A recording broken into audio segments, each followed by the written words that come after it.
ষড়ঋতুর এদেশে বিভিন্ন ঋতুতে পাওয়া যায় নানা পুষ্টিকর মৌসুমী ফল, যেগুলো মানুষের শরীরের পুষ্টি চাহিদা পূরণে খুবই গুরুত্বপূর্ণ। এমনই একটি ফল লিচু। রসালো এ ফলে রয়েছে প্রচুর ভিটামিন এবং মিনারেল।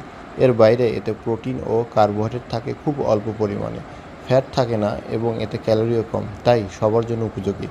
তবে যারা ডায়াবেটিক্স রোগী তাদের জন্য এই ফল কিছুটা কম খাওয়াই ভালো। রসালো টসটসে লিচু আমাদের আকৃষ্ট করে এর রং এবং স্বাদের কারণে। পুষ্টিগুণে ভরপুর একটি ফল লিচু, তবে বেশি খেয়ে ফেললে আবার অনেক সময় অসুবিধায় পড়তে পারে। তাই লিচু খাওয়ার আগে এর উপকারিতার পাশাপাশি জেনে রাখুন বেশি খাওয়ার অপকারিতাও। লিচুতে ভিটামিন সি আছে, যা ত্বক, দাঁত ও হাড়ের জন্য উপকারী। পাকা লিচুতে প্রচুর পরিমাণে অ্যান্টিঅক্সিডেন্ট থাকে, যা ত্বকের উজ্জ্বলতা বাড়ায়, ত্বকের দাগ কমাতে সাহায্য করে। লিচু শরীরে কোলেস্টেরলের মাত্রা কমায়। লিচুতে থাকা পটাশিয়াম আমাদের রক্তনালীর চাপ কমিয়ে রক্তের স্বাভাবিক গতি বাড়ায়, ফলে রক্তচাপ নিয়ন্ত্রণে থাকে।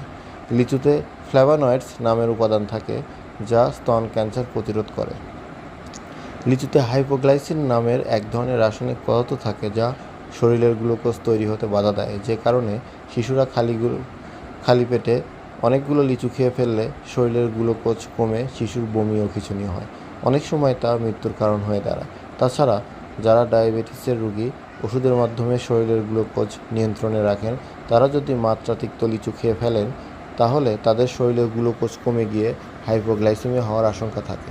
তাই খেতে সুস্বাদু হলেও ইচ্ছামতো লিচু খাওয়ার সুযোগ নেই। বয়স, শারীরিক অবস্থা, অসুস্থতা ইত্যাদি বিষয় বিবেচনা নিয়ে পরিমিতভাবে লিচু খেতে হবে। সবাইকে ধন্যবাদ।